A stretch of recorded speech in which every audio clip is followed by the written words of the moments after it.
Hello everyone, welcome back to निया news and editorial analysis, जहां पर हम इम्पॉर्टेंट न्यूज़ और एडिटोरियल एनालिसिस करते हैं। एडिटोरियल एनालिसिस से हम ना सिर्फ आर्टिकल का कंटेंट यानी कि न्यूज़ समझेंगे, बल्कि हम लोग एडिटोरियल से इम्पॉर्टेंट वोकैबुलरी, इम्पॉर्टेंट ग्रामर भी सीखने की कोशिश करेंगे। And at the end of the session you have some questions which are based on this article and important for your examinations. So आइए स्टूडेंट्स देखते हैं हम आज का सेशन। एंड एज ऑलवेज हम सबसे पहले वोकैबुलरी कवर करेंगे, ठीक है। आज का जो एडिटोरियल है ये किस पर बेस्ड है, टॉपिक क्या होगा? Desperate for justice. डेस्परेट का मतलब क्या होता है? बेताब होना, बिल्कुल व्याकुल होना, बहुत ही डेस्परेट होना, ठीक है। और किस चीज के लिए बेताब है? जस्टिस के लिए, न्याय के लिए। किसको न्याय नहीं मिल रहा है, किसके साथ अन्याय हो रहा है? On the issue of exploitation and India's medal winning wrestlers so आप सबको पता है कि प्रोटेस्ट चल रहा है एंड रेसलर्स प्रोटेस्ट कर रहे हैं against exploitation. Now come to the vocabulary. Desperate हमने देखा, बेताब होना, showing a willingness to take any strike, any risk in order to change a bad or dangerous situation। कोई चीज़ कोई बुरी परिस्थिति है, बैड कंडीशन है, उसको चेंज करने के लिए जब बेताब हो और कुछ भी करने के लिए तैयार हो, वो वाला सिचुएशन है डेस्परेट। फ्यूडल, फ्यूडल का मतलब क्या होता है? ये जमींदारी से संबंधित है, ठीक है। तो आज के टाइम पे अगर हम जमींदारी की बात करें तो ये पुरानी बातें हो गई, ठीक है। सो पुराने जमाने की चीज़ों को हम फ्यूडल भी कह सकते हैं, ठीक है। सो फ्यूडल मतलब एब्सर्डली आउटडेटेड, बहुत ही ज्यादा आउटडेटेड। आज के समय में जमींदारी से रिलेटेड या जमींदारी वाली बातें या जमींदारी वाली सोच, ऐसी चीजें क्या है? आउटडेटेड है, पुरानी है। काउंटर पार्ट, काउंटर पार्ट का मतलब क्या होता है? जैसे मान लो मैं एक टीचर हूँ, है ना, तो किसी और चैनल के कोई और टीचर कौन होंगे? वो मेरे काउंटर पार्ट है। आप स्टूडेंट हैं, आपके साथ के कोई है, वो भी काउंटर पार्ट होंगे आपके, ठीक है। मान लीजिए आप किसी क्लास के मॉनिटर हैं, तो दूसरे क्लास का मॉनिटर आपका मॉनिटर का काउंटर पार्ट होगा। प्राइम मिनिस्टर का काउंटर पार्ट होगा। चीफ मिनिस्टर का काउंटर पार्ट होगा। सो आई होप आपको समझ गया है। काउंटर पार्ट सेम फंक्शन कर रहे हैं लेकिन अलग अलग सिमिलर पोजिशन है, ठीक है, सिमिलर फंक्शन है लेकिन डिफरेंट कंट्री या फिर डिफरेंट ऑर्गेनाइजेशन में, ठीक है। देन सियरिंग, सियरिंग का मतलब होता है चुभता हुआ, इंटेंस, बहुत ज्यादा तीव्र। The next word is grievances. Grievances का मतलब होता है शिकायतें, problems, complaints. Despondency, what do we mean by despondency? Despondency का मतलब होता है डिजेक्शन। अब डिजेक्शन का क्या मतलब है? निराशा, निराशा, ठीक है।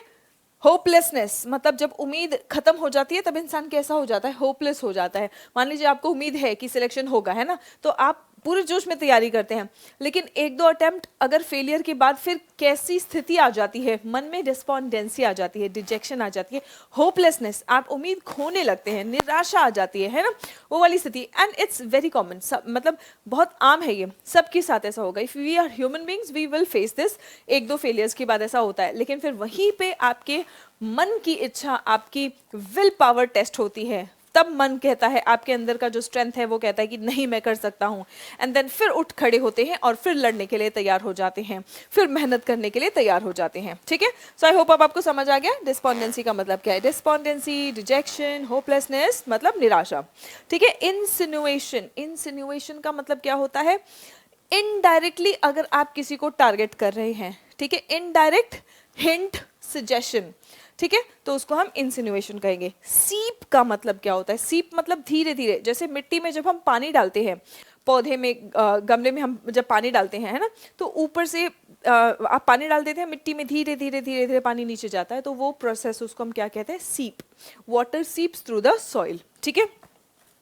Then the next word is clout. Clout का मतलब क्या होता है? Influence, power. जिन लोगों के पास क्लाउट होता है वो अपना काम आसानी से करवा लेते हैं, है ना। मतलब आप समझो किसी डिस्ट्रिक्ट में अगर कोई वहाँ का आईएएस ऑफिसर है, या फिर गांव की अगर आप बात कर रहे हैं, तो वहाँ का अगर सरपंच आपकी जान पहचान का है, तो आप कुछ काम ना करवा लेते हैं, तो आपके पास क्या है? क्लाउट है है ना, किसी टाउन में, किसी डिस्ट्रिक्ट में अगर वहाँ का एडमिनिस्ट्रेटिव ऑफिसर, वहाँ का कोई पॉलिटिकल लीडर, वहाँ का कोई बहुत मशहूर बिजनेसमैन या सोशल एक्टिविस्ट आपके पहचान का है, तो हम कहते हैं ना इसके पास तो पहचान है, ये तो अपना काम करवा लेगा, है ना। सो क्लाउट मीन्स इन्फ्लुएंस और पावर। स्टाइमी का मतलब क्या होता है? स्टूडेंट्स याद रखना, ये नाउन जैसा लग रहा है लेकिन ये एक वर्ब है। स्टाइमी का मतलब होता है रोक लगा देना, प्रॉब्लम क्रिएट कर देना, to prevent something from happening, कुछ होने से रोक देना, ठीक है। मान लीजिए कि आप आगे बढ़ रहे हैं, तरक्की कर रहे हैं, आपसे जलने वाले क्या करेंगे? आपकी तरक्की को रोकने की कोशिश करेंगे। They will try to stymie your progress. Hark back to का मतलब क्या होता है? हार्क बैक टू का मतलब होता है आप किसी पुरानी चीज पर वापस जा रहे हैं, पुरानी चीज को बार बार याद कर रहे हैं। टू रिटर्न और remember something in the past. Overhaul का मतलब क्या होता है? To look at something carefully and change और रिपेयर। ओवरहॉल करना मतलब अगर आप कोई चीज़ का निरीक्षण करते हैं, आपको लगता है कि हाँ यहाँ पर चेंजेस करने की ज़रूरत है, तो आप उसको चेंज कर रहे हैं, आप उसको ओवरहॉल कर रहे हैं, आप उसको चेंज करके बेहतर बना रहे हैं, ठीक है। फ्रैटर्निटी का मतलब होता है भाईचारा, भाई बंधु, ठीक है। A group of people who share the same work और इंटरेस्ट, उसको हम कहेंगे फ्रैटर्निटी, है ना। तो स्टूडेंट फ्रैटर्निटी मतलब स्टूडेंट्स, सारे स्टूडेंट्स इकट्ठे हो जाते हैं। यहाँ पे रेस्लर्स फ्रैटर्निटी प्रोटेस्ट कर रहा है, तो रेस्लर फ्रैटर्निटी मतलब सारे रेस्लर भाई बहन, है ना। So, desperate for justice on the issue of exploitation and India's medal winning wrestlers. आप सोचिए, इंडियाज मेडल विनिंग रेसलर्स है ये इंडिया के लिए मेडल जीत के लाए हैं। ये सिर्फ अपने शौक के लिए नहीं, इन्होंने इंडिया के लिए भी मेहनत किया है, भारत का नाम रोशन किया है, और फिर भारत में ही आके इनको किसी ना किसी प्रॉब्लम की वजह से प्रोटेस्ट करना पड़ रहा है। तो क्या है वो प्रॉब्लम, ठीक है। Wrestling needs to be rescued. Rescued मतलब बचाव करने की जरूरत है। रेस्क्यू के साथ में फिक्स्ड प्रेपोजिशन आता है फ्रॉम। सो रेस्लिंग को बचाने की जरूरत है। किससे बचाने की जरूरत है? From its feudal culture of exploitation. कह रहे हैं कि ये बहुत पुराने ज़माने का एक्सप्लॉयटेशन, शोषण करने का एक कल्चर है, फ्यूडल कल्चर है, इससे रेस्लिंग को बचाने की ज़रूरत है। India's leading wrestlers especially women supported by their male counterparts. Male counterparts का मतलब क्या है? वुमेन रेसलर्स और मेल रेसलर्स, तो दोनों भी रेसलर्स हैं, तो काउंटर पार्ट्स, ठीक है। Have again taken to the streets. Take to streets का मतलब होता है आप प्रोटेस्ट करने के लिए सड़कों पर उतर आए हैं। टेक टू द स्ट्रीट्स का मतलब होता है आप आंदोलन करने के लिए, प्रोटेस्ट करने के लिए सड़कों पर उतर आए हैं। In Delhi if first protest was during winter, ठीक है, फर्स्ट प्रोटेस्ट हुआ है विंटर में, ठंडियों में, इन जनवरी, ठीक है। द लेटेस्ट इज हैपनिंग मतलब अभी जनवरी में ही प्रोटेस्ट हुआ था, फिर से वापस हो रहा है इन पीक, ठीक है, एकदम पीक समर में हो रहा है। कह रहे हैं कि गर्मियां एकदम अपनी चरम सीमा पे है और उस समय पर जंतर मंतर पे प्रोटेस्ट हो रहा है, ठीक है। मतलब कहना ये चाहते हैं कि भाई रेसलर्स को कुछ तो प्रॉब्लम होगा, इसीलिए ना वो ठंडी देख रहे हैं ना वो गर्मी देख रहे हैं, लेकिन अपने डिमांड्स को फुलफिल करवाने के लिए वो सड़कों पर उतर आए हैं, ठीक है। That both the biting cold मतलब जब बहुत ज़्यादा ठंड होता है, ऐसा लगता है कि जैसे ठंड आपके हाथ पे जो भी स्किन एक्सपोज्ड है, ऐसा चुभता हुआ ठंड होता है ना। तो that biting cold and shearing heat. Shearing heat का भी मतलब होता है चुभती हुई गर्मी, है ना। Did not diminish these athletes determination to air. हमें पता है एयर का मतलब होता है हवा, ठीक है। एयर का भी नाउन और वर्ब दोनों पार्ट ऑफ स्पीच होता है। एज अ नाउन इसका मीनिंग होता है हवा, ठीक है, लेकिन एज अ वर्ब इसका दो मीनिंग होगा। एयर करना मतलब ब्रॉडकास्ट करना, सबको बताना, ठीक है। ब्रॉडकास्ट करना, एक तो इसका मीनिंग सीधा सीधा यही हो जाएगा, ब्रॉडकास्ट करना, है ना। तो रेडियो क्या करता है? Radio airs the news, broadcast the news, ठीक है। और दूसरा एयर मतलब सबको बताना, जग जाहिर करना, सबको बताना, ठीक है। सो बेसिकली ना ठंडी ना गर्मी, इन एथलीट्स का हौसला डिमिनिश नहीं किया, कम नहीं किया, ठीक है। Did not diminish these athletes determination. किस चीज का हौसला? to air their sexual harassment grievances against the Wrestling Federation of India. Wrestling federation of India नहीं, wrestling federation of India office bearers, मतलब WFI में जो उच्च अधिकारी हैं, ऑफिस एरर्स हैं, इनके खिलाफ सेक्सुअल हैरेसमेंट का जो कंप्लेन है इनका, उसको जग जाहिर करने से ना ठंडी ना गर्मी, ना चुभती हुई ठंड ना चुभती हुई गर्मी इनको रोक पाई या इनका हौसला कमजोर कर पाई. ठीक है. Especially its president Brijbhushan Sharan Singh is a reflection of their trauma. और ये किस चीज का रिफ्लेक्शन है, किस क्या दिखा रहा है कि भाई ना ये ठंड से डर रहे हैं ना ये गर्मी से डर रहे हैं, तो दिख रहा है कि ये कितने परेशान हैं. ये बहुत ज़्यादा परेशान है. तभी तो हम जब किसी चीज़ से बहुत ज़्यादा परेशान हो जाते हैं तब हम क्या करते हैं कि फिर हम ठंडी गर्मी कुछ नहीं देखते, हम बोलते हैं कि नहीं हमें तो ये प्रॉब्लम का सोल्यूशन चाहिए चाहिए, बस हो गया, है ना. तो ऐसा इस आर्टिकल का कहना है कि this is a reflection of their trauma. ठीक है. It also reveals their share मतलब एकदम केवल प्योर डेस्पोंडेंसी, मतलब इनकी जो एकदम प्योर ओनली निराशा है वो भी दिखा रहा है. इट ऑल्सो रिवील्स उजागर करना their share despondency as even the oversight committee led by Olympian Mary Kom set to clean up the system. मतलब एक ओवरसाइट कमेटी बिठाई गई थी, लेड बाय मतलब headed by Olympian Mary Kom to clean up the system, है ना. इस system को क्लीन अप करने के लिए मैरी कॉम द्वारा नेतृत्व में एक ओवरसाइट कमेटी बनाई गई थी और इसका भी कुछ बहुत ज़्यादा परिणाम खास नहीं आया है. Has not yielded any results, इससे भी कोई खास परिणाम नहीं आया है. दैट 3 इनकन्क्लूसिव मंथ्स महीने, इनकन्क्लूसिव मतलब कोई कंक्लूजन ना निकल पाए, ऐसे 3 महीने. That 3 inconclusive months have lapsed मतलब पास्ट, बीत गए हैं. Since the first public complain, पहले पब्लिक कंप्लेन से 3 महीने बीत चुके हैं और 3 महीनों में कोई निष्कर्ष नहीं निकला है, इनकन्क्लूसिव रहे हैं ये 3 महीने. Is another pointer to the inhumane reaction that often trails sexual harassment. ये और एक प्रूफ है, एविडेंस है ये दिखाने का कि ये जो इनह्यूमेन रिएक्शन आता है, inhumane reaction that often trails मतलब पीछे पीछे आना. जैसे आपने देखा होगा आसमान में जब कोई रॉकेट जाता है ना तो उसके पीछे ऐसे वाइट कलर का धुआं सा होता है, तो उसको हम क्या कहते हैं, ट्रेल. मतलब रॉकेट के पीछे पीछे जो चीज़ आती है तो हम उसको ट्रेल कहते हैं. ठीक है. तो यहाँ पे हम कह रहे हैं कि सेक्सुअल हैरेसमेंट केसेस के, सेक्सुअल हैरेसमेंट के जो एलिगेशंस होते हैं, जो आरोप होते हैं, उसके बाद जो चीज़ आता है वो क्या है, inhumane reaction. Inhumane reaction that often trails sexual harassment allegations. ठीक है. अब ये इनह्यूमेन रिएक्शन क्या है? सेक्सुअल हैरेसमेंट का जब भी केस आता है किसी भी कंपनी में, किसी भी उच्च अधिकारी के खिलाफ अगर कोई भी सेक्सुअल हैरेसमेंट का केस आता है तो क्या होता है, पहले तो ध्यान नहीं देंगे, है ना, कह रहे छोड़ो, इग्नोर करो, थोड़े दिन में शांत हो जाएंगे, भूल जाएंगे सब लोग. फिर उसके बाद में अगर नहीं भूलते हैं तो बोलते हैं यार लड़की की गलती होगी, लड़के की गलती होगी. ज़रूरी नहीं है कि सिर्फ लड़कियां एक्सप्लॉइट हो, लड़के भी एक्सप्लॉइट हो रहे हैं. ठीक है. कहते हैं कि अरे ये तो लड़के की ही गलती होगी या लड़की की ही गलती होगी, यही इसका ही कैरेक्टर खराब होगा. कैरेक्टर असैसिनेशन से शुरू होता है, तो वही यहाँ पे कहा गया है. ठीक है.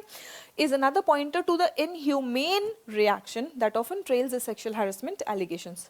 First there is silence from people in authority. जो लोग उच्च अधिकारी होते हैं वो पहले शांत रहते हैं कि ठीक है तो शांत रहो, थोड़ी देर में सब भूल जाएंगे. ठीक है. Then there are furious denials. Furious denials मतलब गुस्से में, नहीं ऐसा कुछ भी नहीं है, ये बदनाम करने की कोशिश कर रहे हैं, लड़की का ही कैरेक्टर खराब होगा. And third, insinuations are allowed to seep in about the victim's morality. ठीक है, कि ये अपने फायदे के लिए ऐसा कर रहे हैं. विक्टिम की जो मोरालिटी है उसी को, विक्टिम का कैरेक्टर, विक्टिम की मोरालिटी को ही चैलेंज किया जाता है. Brijbhushan may have stepped aside. Step aside मतलब बगल हट जाना, साइड हट जाना. It simply means step aside. और जब किसी पोजीशन पर से स्टेप असाइड कर रहे हैं मतलब अपने पद को छोड़कर हट रहे हैं. ठीक है. Brijbhushan may have stepped aside from the day to day functioning of the WFI. But this sports administrator, essentially a BJP MP from Uttar Pradesh, has enough clout. कह रहे हैं कि इनके पास enough clout है to stymie efforts to prize him. Stymie मतलब efforts को रोकने का, to prize him out from the federation. ठीक है. Now wrestling harks back to, wrestling harks back to मतलब याद दिलाता है क्या? India's rural heartland, especially North India, and is seen by sportspersons as an opportunity to escape the suffocating feudal atmosphere. ठीक है. तो जो पुराने ज़माने का फ्यूडल एटमॉस्फेयर है उससे बच निकलने का स्पोर्ट्समैन को, रेसलर्स को एक अपॉर्चुनिटी लगता है ये. ठीक है. The trust in a coach. अब ऑब्वियसली स्पोर्ट्स, म्यूजिक, ये सब ऐसे फील्ड्स है जहाँ पे गुरु को, कोच को बहुत मान सम्मान दिया जाता है, पूरी जो हम कहते हैं ना पूरा समर्पण दिया जाता है. The trust in a coach और office borders on blind devotion and this trait gets exploited. लेकिन होता क्या है कि जब 100% किसी पर ट्रस्ट कर दो तो एक्सप्लॉइटेशन होता है. ठीक है. And this trait gets exploited. To not accept gender violence as a sordid reality. Sordid reality मतलब ये बहुत sad reality है. And to not accept this gender violence, to not accept gender violence as a sordid reality and to sweep it under the political rivalry carpet. इसको समझो. To sweep it under carpet. ठीक है. अब ये कहाँ से आए? जैसे मान लो कारपेट बिछाया हुआ है. ठीक है. कुछ कचरा गिर जाता है और आपके घर पे मेहमान आए हैं, तो आप क्या करेंगे? मेहमानों के सामने वो कचरा पड़ा रहेगा तो फिर बेइज्जती होगी, बदनामी होगी, बैड इंप्रेशन पड़ेगा. तो हम क्या करते हैं, धीरे से हम उसको कारपेट के नीचे छुपा देंगे कि चलो ठीक है बाद में उसको साफ कर देंगे, या जो कुछ भी हो उसको छुपा दिया. Sweep it under the carpet, इसका एग्जैक्टली यही मीनिंग होता है. ठीक है. Sweep it under the carpet मतलब किसी चीज़ को छुपाने की कोशिश करना. So and to sweep it under the, और कौन सी कारपेट के नीचे? Political rivalry carpet. Political rivalry मतलब अब कांग्रेस के खिलाफ अगर कांग्रेस का कोई अथॉरिटी होगा तो हम कहेंगे कि बीजेपी वाले बदनाम करने की कोशिश कर रहे हैं. बीजेपी का अगर कोई अथॉरिटी होगा तो कहेंगे कांग्रेस वाले बदनाम करने की कोशिश कर रहे हैं. तो ये क्या है? पॉलिटिकल राइवलरी है. और पॉलिटिकल राइवलरी कारपेट के अंदर स्वीप करने की कोशिश मतलब कि हम पॉलिटिकल राइवलरी, जो राजनीतिक लड़ाई होती है, इसके आड़ में इसको हम छुपाने की कोशिश कर रहे हैं. ठीक है. दिस इज अच्छा, it does no good to Indian sport. इससे इंडियन स्पोर्ट को कोई फायदा नहीं होगा बल्कि नुकसान ही होगा. This is not about the central government pitted against the opposition. Pitted against मतलब सेंट्रल गवर्नमेंट का ऑपोजिशन से 36 का जो आंकड़ा होता है, पिटेड अगेंस्ट मतलब बिल्कुल एकदम भड़के हुए एक दूसरे से. तो ये इस बात की के संदर्भ में हम बात ही नहीं कर रहे हैं. It is about fairness in dealing with athletes. हम पॉलिटिकल राइवलरी से हमें कोई मतलब ही नहीं है. हमें बस ये मतलब है कि एथलीट्स जो हैं हमारे, उनके साथ में फेयरनेस होना चाहिए डीलिंग में. The Indian Olympic association president PT Usha, N icon for many, ये कई लोगों के लिए एक मिसाल भी है. मेड इट वर्स, इन्होंने और स्थिति गंभीर कर दिया. Made it worse by stating that the athletes are tarnishing. Tarnish करना मतलब बदनाम करना, खराब करना. Athletes are tarnishing the country's image. PT Usha ने कहा कि ये जो एथलीट्स हैं ये भारत के इमेज को, कंट्री के इमेज को टार्निश कर रहे हैं, खराब कर रहे हैं, और इससे स्थिति और गंभीर हो गई. ठीक है. बी इट विनेश फोगाट, साक्षी मलिक और Bajrang Punia, who have led the protests. इन लोगों ने प्रोटेस्ट को लीड किया है. Their quest for justice, quest यानी कि खोज, देयर क्वेस्ट फॉर जस्टिस यानी कि न्याय की खोज, एंड डिजायर फॉर, इच्छा, desire for a complete overhaul. वो कह रहे हैं कि WFI को पूरी तरीके से ओवरहॉल किया जाए. ओवरहॉल मतलब चेंज किया जाए, जहाँ पे भी कमियां हैं उसे ठीक की जाए. ठीक है. Overhaul of the WFI structure are genuine endeavours. कह रहे हैं कि ये बहुत जेन्युइन, बहुत सही एंडेवर्स यानी कि कोशिश है. The Supreme Court's directive that forced the Delhi police to lodge a FIR, first information report against Brij Bhushan, is a step in the right direction. यहाँ तक कि सुप्रीम कोर्ट को दिल्ली पुलिस को कहना पड़ा कि भाई इनका FIR लिखा जाए, तब FIR लिखा गया. और इस आर्टिकल के थ्रू कहा जा रहा है कि ये सही, it's a step in the right direction. More was expected from the larger sporting fraternity. मतलब और जो स्पोर्ट्स पर्सन्स हैं, जो स्पोर्ट्स कम्युनिटी है, उनसे और उम्मीद की गई थी, more was expected, but with the exception of Olympic gold medalist Abhinav Bindra and Neeraj Chopra, the rest, especially the much feted cricketers have responded feebly. ठीक है, तो यहाँ पे आप समझेंगे feted, feebly.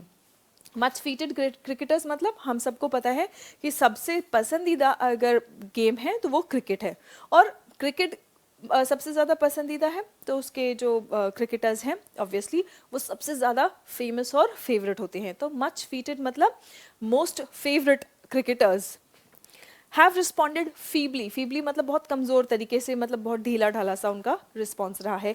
अभिनव बिंद्रा और नीरज चोपड़ा ने रिस्पॉन्ड किया है. Kapil Dev and a few other players besides Sania Mirza voiced their concern through social media. अब इन लोगों ने क्या किया? इन लोगों ने सोशल मीडिया के थ्रू अपना कंसर्न यानी कि अपनी चिंता उजागर की है. But these remain the few volleys of resistance. India's medal winning wrestlers deserve better. हम कह रहे हैं कि ये थोड़े थोड़े लोग हैं जिन्होंने रेजिस्टेंस शो किया है, लेकिन इंडिया के मेडल विनिंग जो रेसलर्स हैं ये बेहतर डिजर्व करते हैं. They deserve better, right students? So this was about the article. Remember, whenever you are reading any article you have to read it objectively. ठीक है, उसमें से आपको न्यूज़ देखना है, जितना न्यू वोकैबुलरी सीख पाए उतना सीखने की कोशिश करना है. आपका पर्पस होना चाहिए कॉम्प्रिहेंशन को इम्प्रूव करना, यानी कि जो लिखा गया है उसको पढ़ के समझने की क्षमताओं को आपको इम्प्रूव करना है, प्लस वोकैबुलरी भी सीखते जाना है, बिकॉज ये वोकैबुलरी आप लोगों के एग्जामिनेशंस में भी आ जाती है, एंड राइटिंग स्किल भी बहुत ज़्यादा इम्प्रूव करता है. आइए चलिए, आज कुछ क्वेश्चंस हैं जिसका आंसर आप लोग मुझे कमेंट सेक्शन में देंगे. ठीक है, Sakshi Malik is related to which of the following sports? Sakshi Malik is related to which of the following sports? Badminton, archery, squash, yeah, none of the above. The next question, who is the first Indian female wrestler to win a medal in Olympic wrestling? Who is the first Indian female wrestler? Indian female wrestler or first to win a medal in the Olympic wrestling? Sakshi Malik, Geeta Fogart, Babita Phogat या Geetika Jakhar? The next question, ये Haryana police constable में भी आया था question. Arjuna award winner Vinesh Phogat is related to which sport? किस sport से संबंधित है ये? कबड्डी, रेसलिंग, बॉक्सिंग या हॉकी? राइट स्टूडेंट्स, इन क्वेश्चंस का आंसर आप लोग मुझे कमेंट सेक्शन में देंगे. That's all for now. See you in the next session. तब तक अपना ख्याल रखें, स्वस्थ रहें, मस्त रहें, पढ़ते रहें और आगे बढ़ते रहें. जय हिंद एवरीवन.